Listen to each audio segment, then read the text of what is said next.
ini bukan orang baru di bukan orang baru di sini, karena UNAMIN itu adalah salah satu perintis perguruan tinggi di Papua Barat, di Sorong Raya dan bahkan di Papua Barat. Jadi kalau Ibu Lura bilang UNAMIN, berarti Ibu Lura itu tahu persis, orang lama, bahwa UNAMIN itu sudah ada. Sudah di perwakilan para dinas. Perkenalkan, nama saya Ramli Lewenusa ya. Oh, sorry. Sedikit nggak apa-apa, Lewenusa juga ada. Habis Bisa ada Lewenusa hubungannya. juga banyak ya. Ya. Sebelum kita mulai, biasanya kita punya yel-yel. Kalau saya bilang Papua Barat bersatu, ibu-ibu katakan Waisai is the best. Banget. Saya cinta kamu banget. Bisa? Oke, kita coba ya. Saya cinta kamu. Ulang. Satu. Nah, cinta. Saya banget kamu. Cinta. Saya. Berarti belum fokus ya. Itu namanya berhasil. Oke, kita siap. Mulai. Saya cinta. Muhammadiyah. Ini khusus untuk Universitas Muhammadiyah yang poin ke-6 ya. Baik yang non muslim maupun muslim tetap diajarkan sama di sini ya. Oke, kita bergabung. Universitas Muhammadiyah Sorong, sebuah universitas swasta milik Perserikatan Muhammadiyah. Jadi bukan milik orang Sorong ya. Biar dia dimanapun tetap milik Muhammadiyah.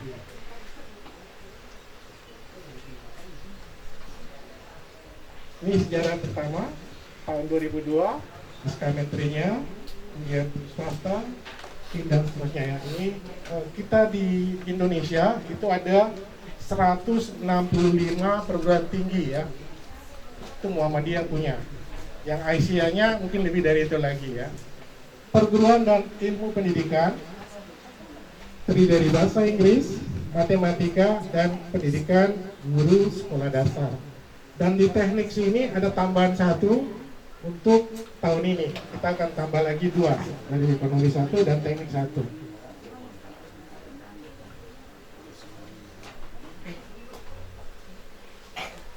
Ini kode kita. Kalau Bapak Ibu mencari di internet, kodenya dimasukkan 14001, itu adalah Universitas Muhammadiyah. Aktif tanggal 20 Desember sampai dengan sekarang. Akreditasnya adalah B. Oke, kita lihat video ini kita. Ini kampus kita. Seperti ini kampus kita, seperti ini.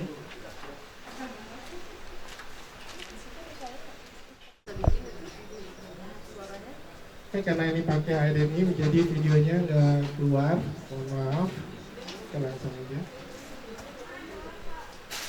Oke, ini fasilitas kita. Kita punya perpustakaan, kemudian ada laboratorium bahasa, kemudian ada bengkel praktek kita juga ada. Next lagi. Ini ada dari teknik, ada perikanan. Oke, ini total kampus kita, rektorat. Nah, kita next lagi ya, karena videonya nggak ada suara. Oke, ini penerimaan yang sekarang untuk tahun 2022-2023. Kita buka gelombang pertama sampai dengan 31 Mei. Ya, formulirnya 50.000, pendaftarannya 100. Kalau gelombang kedua nanti sampai dengan 31 Agustus, itu biayanya berbeda. Kemudian gelombang ketiga itu September, 30 September sampai 2022. Nah, kalau Bapak Ibu mau akses data, Bapak Ibu tinggal scan barcode yang ada di sini. Itu bisa masuk langsung ya.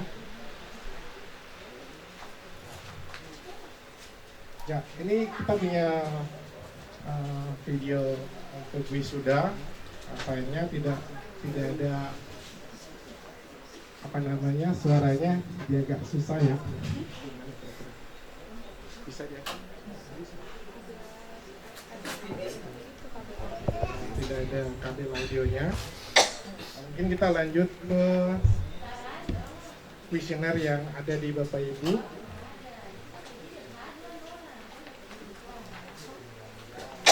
Kuesioner pertama kali yang kita buat ini adalah untuk melihat potensi ekonomi wisata yang ada di Pantai Waisai. Bapak Ibu silakan lihat yang di belakang. Itu ada yang berwarna kuning dan ada yang berwarna merah. Kalau Bapak Ibu menjawab yang warna merah, itu artinya tidak setuju.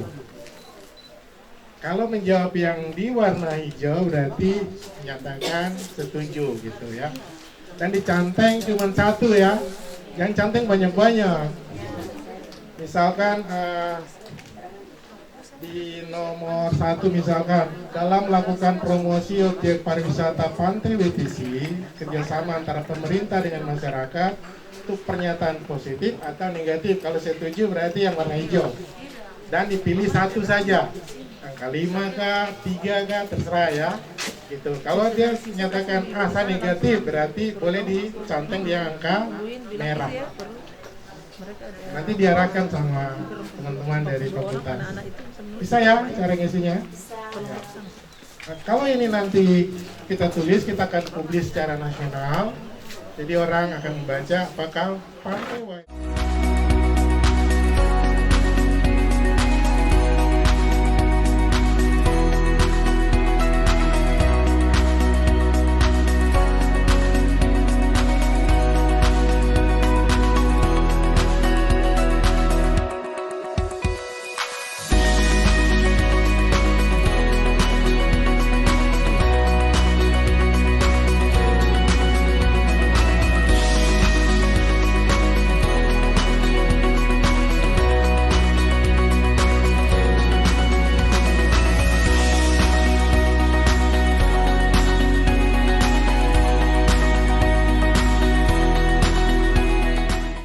Dan itulah yang dinamakan kolaborasi.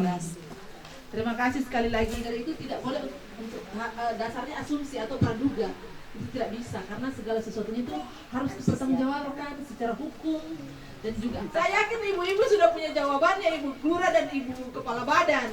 Tapi kami ini yang harus menyiapkan materi dan itu.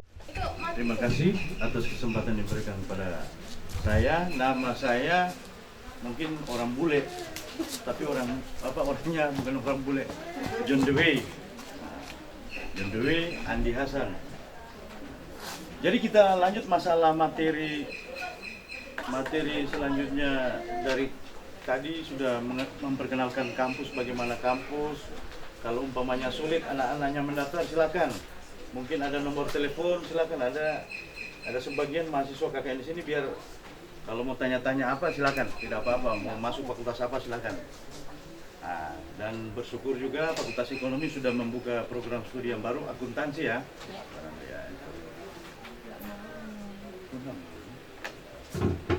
Jadi materi saya tentang bambu, karena materi saya tentang bambu karena saya melihat keberadaan yang ada di Raja Ampat khususnya itu banyak bambu-bambu yang kelihatan. Makanya saya sengaja bikin materi bambu ini agar memperkenalkan bagaimana bikin salah satu peralatan rumah tangga. Tapi itu mungkin kita akan menyediakan mungkin bahan-bahannya itu mulai dari awal saya bikin ini video ini, dari awal bagaimana bambu dan pelaksanaan kegiatannya bambu itu ada di video ini. Jadi itu. Jadi masalah bambu itu daripada bambu cuman terbiar percuma, alangkah baiknya kita pergunakan untuk kegiatan. Baru apa lagi? Kalau bambu, kursi juga bisa, piring juga bisa, meja juga bisa, tempat lampu juga bisa, tas juga bisa. Apalagi souvenir yang di badan-badan kita, mungkin gelang, ya kan, berupa anting-anting juga bisa, kalung juga bisa ya. Jadi manfaat bambu itu banyak. Jadi itu nanti akan bikin kalau video ini keputar, memang asik juga lihat videonya kan, cara pengolahan bambu.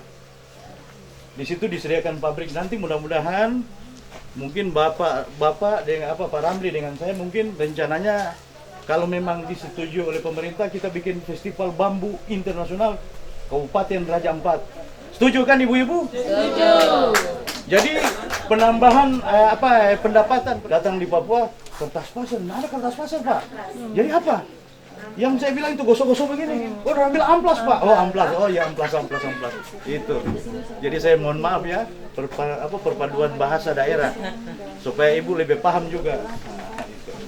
Jadi masalah pengenalan ini dia memang luar biasa kalau itu. Nanti mudah-mudahan kalau ada kesempatan nanti kita coba putar materinya kalau umpamanya di mana ada waktu kita coba putar materinya. Nanti rencana ini mau disampaikan ke pemerintah daerah supaya mendapatkan income kan.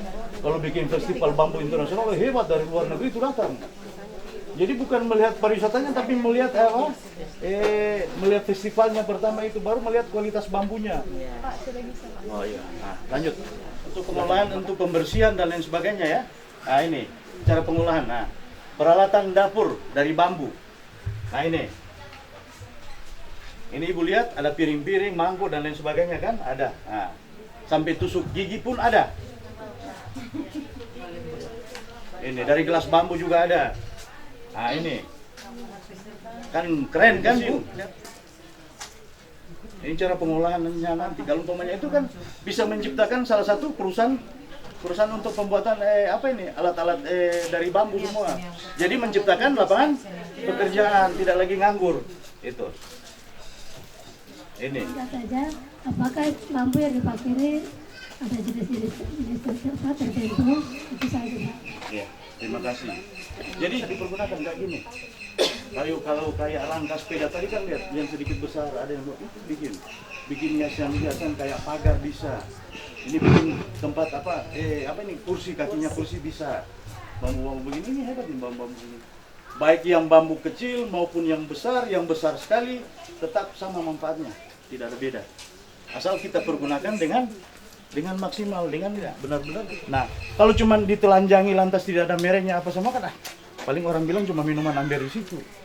Tapi kalau kita kemas yang bagus, baru ditutup rapat, baru dipakai plastik di atas, orang bilang ini pasti minuman mahal.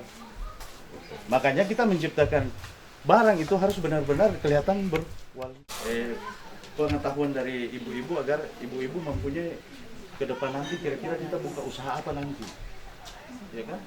Apalagi kita bisa bikin gerobak dari bambu, tapi DB ban itu bukan dari bambu. Kalau ban dari bambu nanti lompat-lompat begini lah, itu. Jadi itu. Silakan. Dari tadi saya mengikuti penjelasan Bapak, yang mana ada sedikit sentilan untuk menyampaikan kepada pemerintah setempat agar menjadikan bambu ini sebagai satu kegiatan menarik ya, dalam hal ini sebagai mungkin festival. Jujur memang sebelumnya seperti orang tua kami dulu itu ada berbagai jenis yang dibuat dari bambu. Namun generasi kami saat ini yang jelas untuk kembali seperti orang tua dulu itu kayaknya agak susah karena kami sudah tidak pernah melihat. Tangan-tangan kami ini sudah kurang kreatif lagi untuk mengelola hal ini. Nah, untuk itu mungkin yang saya ingin sampaikan di sini kalau bisa itu yang pertama mungkin alat dan bahan ini sangat penting bagi kami karena hal ini kan bambu ini kan kita tahu bahwa bambu ini tajam. Nah, kami tidak bisa pakai pisau sembarang untuk menggunakan atau parang sembarang. Yang jelas kan alat itu ini saran yang Bapak sampaikan mungkin nantinya ke depan mungkin bisa menciptakan suatu lapangan pekerjaan untuk ibu-ibu terutama di sini, karena kita saat ini sampaikan saja ke Bapak mungkin sebelum hal ini dilanjutkan ke depannya sehingga Bapak datang lagi, kami sudah mendapatkan pembekalan, kami belajar gitu supaya kami juga bisa berkreasi dengan menggunakan bambu-bambu tersebut. Alat-alatnya juga Bapak, kalau mungkin Bapak datang, Bapak bawa orang alat-alat lagi tuh supaya orang kerja juga kan, orang tidak usah cari. Mungkin, iya Bapak, mungkin itu saja sekedar dari saya. Terima kasih, waktu saya kembalikan. Terima kasih. Terima kasih. Bukan itu pertama, baru kita akan menciptakan bikin pelatihan untuk keterampilan bambu nanti. Walaupun tidak ada penyediaan mungkin dari mesin pabriknya yang terlalu besar kita bawa mungkin. Nah, kita harus cuma yang sederhana saja kita coba buatkan. Nah, istilahnya dalam hal ini mungkin gelang atau apa yang kita buat keterampilan itu untuk untuk dekorasi di rumah bisa, untuk di diri kita. Buka pelatihan di sini nanti. Insya Allah ya, Ibu doain sebelum kita melangkah ke Pemda, Ibu doain kita bikin pelatihan dulu baru kita melangkah ke Pemda. Oke. Terima kasih Ibu atas masukannya dan pertanyaannya. Mungkin ada yang lain? Waktu yang diberikan bagi saya, mungkin saya punya pertanyaan masih berkisar dengan apa yang disampaikan oleh Ibu. Ya, itu dalam hal ini karena mungkin selama ini kalau ibu-ibu kita buka di HP ada itu kegiatan bambu yang selalu dipertunjukkan lewat HP. Itu ada bapak-bapak yang pernah bilang kalau kami diberikan pembekalan seperti tadi pernah dilakukan itu pasti kami juga bisa. Jadi saya mau berikan contoh bahwa kemarin ada salah satu bapak punya tanaman mangga di samping rumah. Istrinya bilang begini, Pak tolong buatkan pagar biar itu bambu itu mangga itu dia tidak terganggu oleh binatang yang lain seperti kambing apa. Terus bapak-bapak ini bilang harus ada drone boleh. Terus istrinya bilang baru bambu apa yang kau selalu nonton itu apa gunanya? Jadi maksudnya sekedar saya mau sampaikan ini bahwa ketika kalau itu ada diadakan sekedar pelatihan begitu responnya mungkin sangat positif itu. Mungkin bapak-bapak sangat mendukung itu khususnya di Waisai. Terima kasih. Terima kasih Bu atas pertanyaannya. Bagus juga. Pecat kita tetap semangat ya ibu-ibu. Oke, begini. Tadi ketika saya melihat video yang ada di sana, saya merasa dari sini tidak bedanya saya nonton YouTube. Karena hanya ada di sana. Lalu baru saya mulai pikir, oh iya, sampai saya tulis, oh iya, Bapak yang kasih materi namanya ini. Kami sih bersyukur, walaupun hari ini semacam kami dikasih nonton begitu, oke lah untuk mengingatkan kami bahwa saya tulis ini bambu yang multifungsi. Bambu yang multifungsi, jadi begini, saya secara pribadi atau kami semua ini bersyukur untuk kedatangan Bapak Ibu yang datang di sini karena kami sudah bilang mengharapkan akan adanya pelatihan. Ya, pasti kami semua yang ada di sini sekali lagi mengharapkan akan adanya pelatihan. Kalau boleh jangan hari ini saja, mungkin bulan depan, jangan 2 tahun lagi baru datang, kan mohon. Kalau boleh, ini waktu yang baik, yang awal, lalu kita jalin silaturahmi ini untuk seterusnya ada dalam pelatihan ya Ibu Dewan, kami mohon di sini. Jadi dengan demikian, ketika ada pelatihan, lalu kami butuh mesinnya atau apanya begitu, mungkinkah kami bisa bikin proposal dari sini ke provinsi, lalu ada ibu di sana sebagai perpanjangan tangan kami dari perempuan-perempuan yang ada di Kabupaten Raja Ampat untuk bisa memperjuangkan kami ada di sana. Ibu, terima kasih. Oke, masukkan saja kepada tim. Ini kan sudah bulan Februari. Maret. Iya. Kalau boleh, mungkin dalam 2 bulan ke depan ini mungkin ada pelatihan. Karena tanggal 9 Mei itu HUT Kabupaten Raja Ampat. Apakah kita bisa ibu-ibu sebagian yang dari sini bisa untuk menunjukkan pada saat tanggal 9 Mei? Terima kasih. Mudah-mudahan ya. Jadi Bu, mohon maaf sebelumnya, bukan kami menjanjikan, cuma kami pasti merembuk dulu. Nah, merembuk dulu baik-baik bagaimana caranya ini supaya kita libatkan BLK kan, Balai Latihan Kerja. Jadi memang cukup terima kasih masukan-masukannya. Itu sebagai acuan untuk kita bagaimana kita memicu di sini supaya biar berkembang masalah. Betul tak ibu-ibu? Baru ada kali ini anggota DPR yang melaksanakan kegiatan seperti ini. Nah, ini memang uji coba, oleh karena itu mohon maaf apabila ada yang tidak sempurna di hari ini. Nah, selepas dari sini saya sudah tahu bahwa oh ternyata sambutan ibu-ibu luar biasa sekali dan saya semangat untuk melakukan kegiatan lagi. Kita aplaus untuk kita semua ibu-ibu yang ada di sini. Dan insya Allah di kemudian hari saya sudah tahu saya akan berkolaborasi dengan Ibu Kepala Dinas, dengan Ibu Lurah. Saya mau bikin apa di sini, Bu? Sudah ada program. Mereka yang lebih tahu kebutuhan ibu-ibu di sini apa. Kalau hari ini saya hanya mengira-ngira oh karena Covid, ini kita mengelola keuangan seperti apa, pemasukan kurang. Karena ibu-ibu tahu bahwa wisata tidak jalan, penginapan tidak ada tamu sudah 2 tahun lebih. Jadi kita mengambil seperti itu. Jadi sebenarnya ini kami membawakan materi ini latar belakangnya adalah situasi saat ini yang lagi susah. Jadi bagaimana ini ibu-ibu mengelola keuangan yang dari tidak ada ini menjadi ada. Nah ini, terus yang sudah ada itu sedikit itu mau diapakan biar cukup 3 bulan. Kira-kira seperti itu. Terus bilang, Bapak suami kasih uang 500.000 cukup untuk apa ya? Dia bilang untuk beli kalender.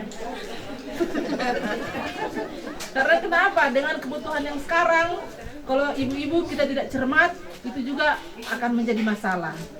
Betul kan tidak ibu-ibu? Oleh karena itu apa yang kita kegiatan hari ini kita laksanakan itu saya rekam untuk saya lihat-lihat kembali. Biasa kalau kita hanya begini lupa tak ibu-ibu? Jadi pada saat saya pulang lihat-lihat video, oh ternyata selanjutnya seperti ini masukan dari ibu-ibu peserta pelatihan seperti ini, itu yang nanti akan menjadi PR buat kami. Apa yang paling cocok? Terima kasih. Dan untuk selanjutnya adalah materi tentang pelatihan perencanaan dan pengelolaan keuangan keluarga. Oleh karena itu pesertanya adalah ibu-ibu. Karena yang mengelola keuangan itu adalah ibu-ibu. Bapak-bapak mereka hanya tahu store yang mana juga tidak tahu. Yang penting itu yang akan dikelola. Bapak-bapak wajib store saja. Dan karena yang membawakan materi ini masih gadis, saya tahu nanti bias jadi Apa tahu ada anak-anak yang suka main. itu sudah. Terima kasih ibu-ibu sekalian dan materi kami lanjutkan. Silakan Bu Evi. Assalamualaikum warahmatullahi wabarakatuh.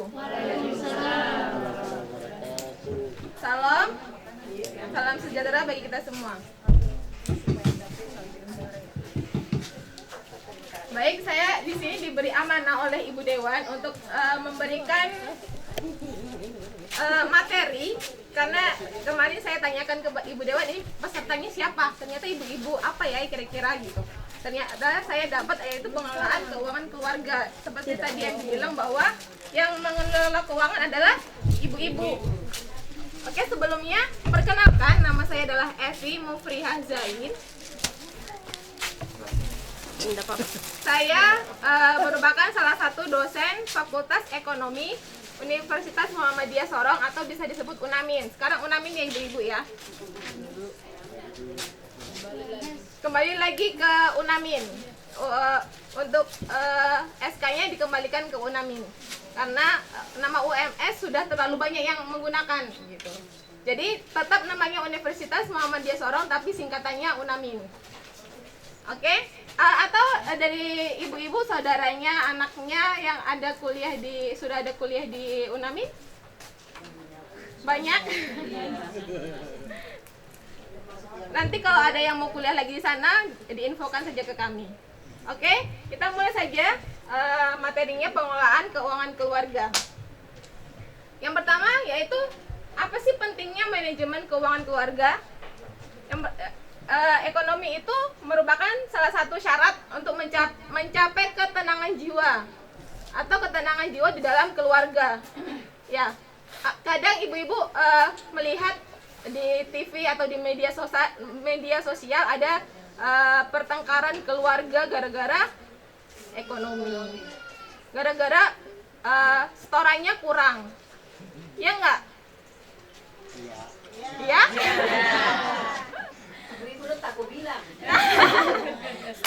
Setorannya kira-kira kurang nggak setiap hari? Kurang nih, per bulan kalau 500.000 kurang nggak ibu-ibu? Oke, pemenuhan kebutuhan sifatnya terbatas. Kebutuhan manusia tuh banyak ya, apa aja tuh? Ada sandang, pangan, papan. Apa itu sandang? Pakaian yang kita gunakan itu sandang. Yang kedua yaitu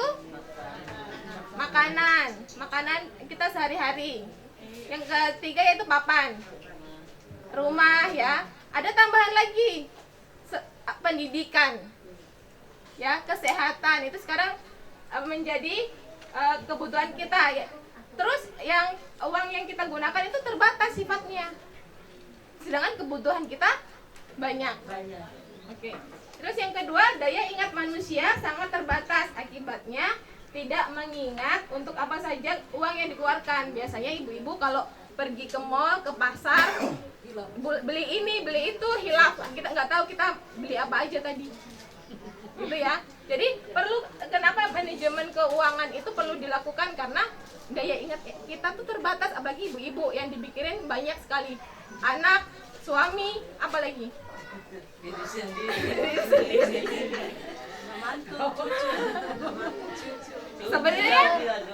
Sebenarnya saya tuh sedikit grogi menyampaikan karena saya pribadi belum merasakan ya. Apalagi yang saya ajak ini ibu-ibu yang sudah sangat berpengalaman gitu. Tapi kita nanti diskusi saja. Sekiranya ada masukan buat saya, nanti kita diskusikan bersama. Terus yang ketiga yaitu kebutuhan hidup sangat beraneka ragam sehingga perlu skala prioritas. Jadi setiap kebutuhan itu nanti ada skala prioritasnya. Apa nih yang perlu dilakukan terlebih dahulu, apa yang tidak perlu gitu ya. Yang selanjutnya itu bahan diskusi dan sarana komunikasi antar anggota keluarga. Jadi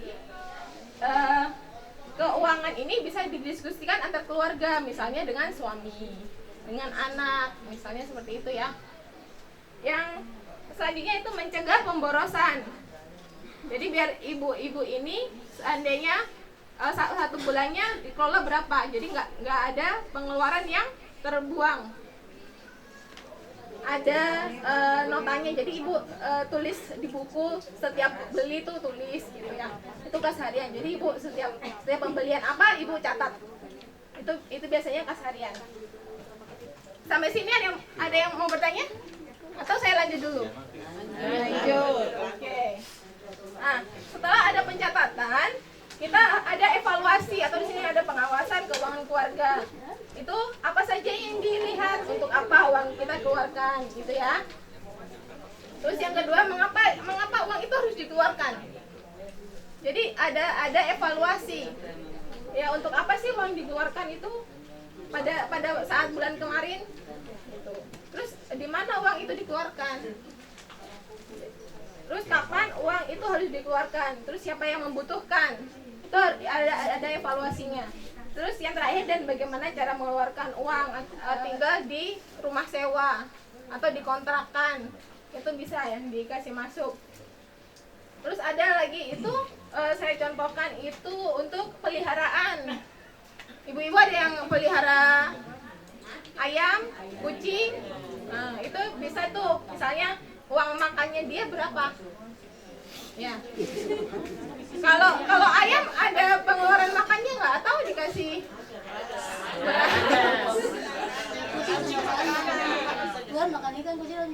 Kalau saya pribadi, saya kan pelihara kucing. Jadi itu per bulan lumayan sih. Untuk pasir, ya bujang tuh. Karena saya butuh teman di rumah. Jadi pelihara kucing. Oke? Sekian materi dari saya. Kalau ada yang ditanyakan, silahkan. Ada yang mau ditanyakan? Sudah jelas ya materi saya ya? Atau ada yang kurang jelas? Oke. Ada yang mau bertanya? Kan masalah keuangan. Karena kenapa? Untuk menjawab kejadian yang tidak diduga-duga. Itu sangat kita hindari sekali. Karena kenapa? Orang sekarang ini kalau kita mau pinjamkan mereka uang itu bisa cepat, tapi kalau minta kembali itu setengah mati.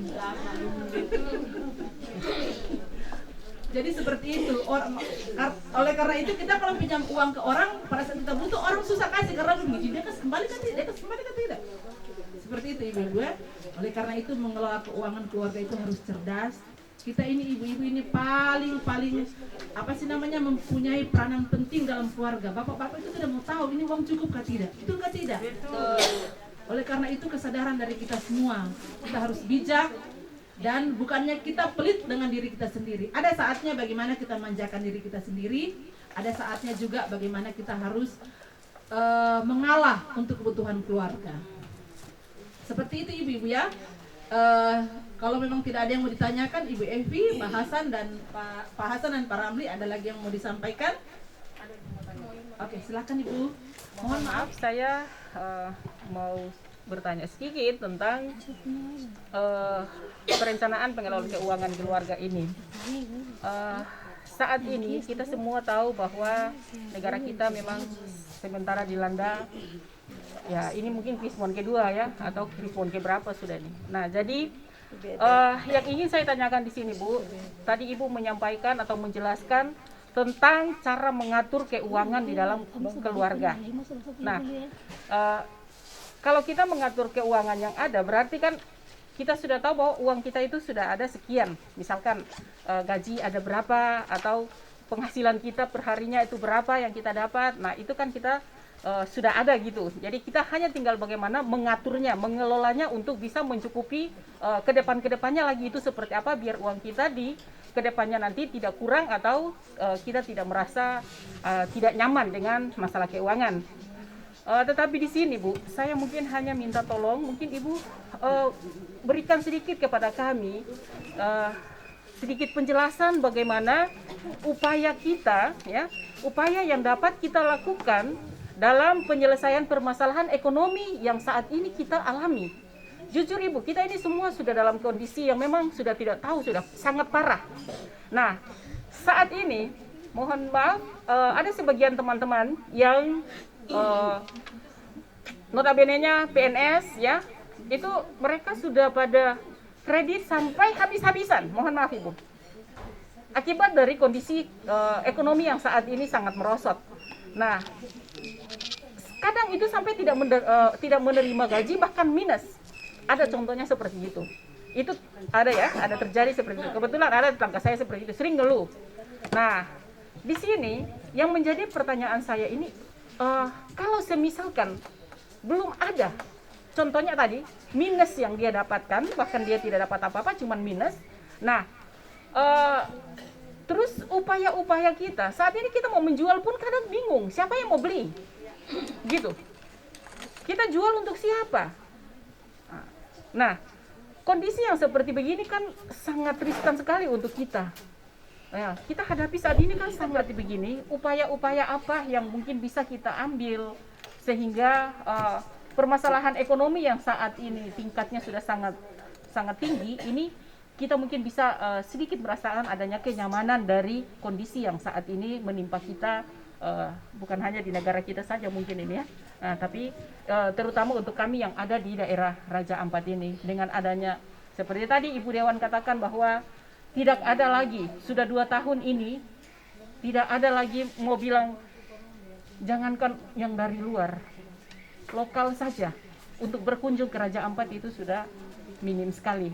Nah, ini upaya apa yang mungkin kita bisa ambil, kita coba mungkin kita sharing supaya kita mungkin bisa mendapatkan solusinya apa gitu, sehingga kenyamanan dalam merasakan kenyamanan jiwa itu tuh adalah sedikit. Biar mungkin saat ini mungkin saudara-saudara yang saya katakan itu tidak hadir dalam forum ini, tetapi mungkin dengan apa yang kami dapatkan di sini mungkin kami bisa menjelaskan, bisa memberikan, karena ya apapun itu memang kita dilarang untuk mengeluh ya. Jangan terlalu banyak mengeluh, tetapi kalau kondisinya sudah tahu, menenteramkan sedikit jiwa yang saat ini dalam kondisi seperti yang sekarang. Nah, itu yang pertama dari saya. Mungkin yang kedua, mohon izin Ibu Dewan, karena saat ini Ibu Dewan yang terhormat berkenan hadir bersama-sama dengan kami masyarakat di sini. Saat ini memang hal seperti begini memang kami sangat merindukan, sehingga apa yang Ibu datang beserta tim memberikan kepada kami seperti begini, ini kami sangat mengapresiasi sekali. Semoga apa yang sudah Ibu tanamkan saat ini, insya Allah ke depan dia bisa berjalan dan dia berkelanjutan, supaya masyarakat bisa mengenal Ibu secara dekat, ya kembali kepada Ibu sendiri. Tetapi kedekatan secara persuasif dengan kami juga, walaupun saat ini mungkin materi yang disampaikan adalah tentang manajemen keuangannya keluarga, tetapi karena saat ini Ibu berada di tengah-tengah kami, sehingga Ibu sebagai salah satu perwakilan perempuan-perempuan yang saat ini berkumpul bersama aktif dari kaum perempuan ini sendiri untuk dapat menduduki kursi parlemen seperti Ibu saat ini. motivasi-motivasi apa yang Ibu bisa sampaikan sehingga perempuan-perempuan, siapa tahu yang ada di dalam ruangan ini, insya Allah 2024 besok ada yang bisa menduduki kursi parlemen, insya Allah. Ya, diaminkan Ibu ya. Diaminkan. Ya, kita tidak tahu, nasib kita kan kita tidak tahu. Tetapi saat ini perencanaan apa yang kita mau buat itu kita perlu dari sekarang. Nah, untuk itu mungkin Ibu bisa memberikan kepada kami sedikit penjelasan ya terkait dengan Undang-Undang Nomor 22 Tahun 2007 ini, ya, supaya semangat daripada ibu-ibu ini juga ada, gitu. Ibu-ibu yang ada saat ini dalam forum ini mungkin bisa punya semangat, mereka juga bisa mengambil bagian, begitu. Mungkin bisa duduk juga di bangku parlemen seperti saat ini kita punya ibu dewan yang ada di depan. Nah, supaya perempuan-perempuan yang ada di Raja Ampat ini juga tidak ketinggalan, bisa juga maju berperan. Baik, terima kasih atas pertanyaannya Ibu Tina ya. Kalau untuk masalah pandemi ini memang kita masalahnya bersama-sama ya, jadi kita untuk solusinya mungkin ada beberapa seperti tadi yang disampaikan oleh Pak Hasan bahwa kita mungkin di sini ada banyak sekali sumber daya alam yang bisa dijadikan produk untuk dijual. Jadi dari situ kita ada pemasukan. Jadi sebenarnya persiapan keuangan sebelum masa pandemi itu sangat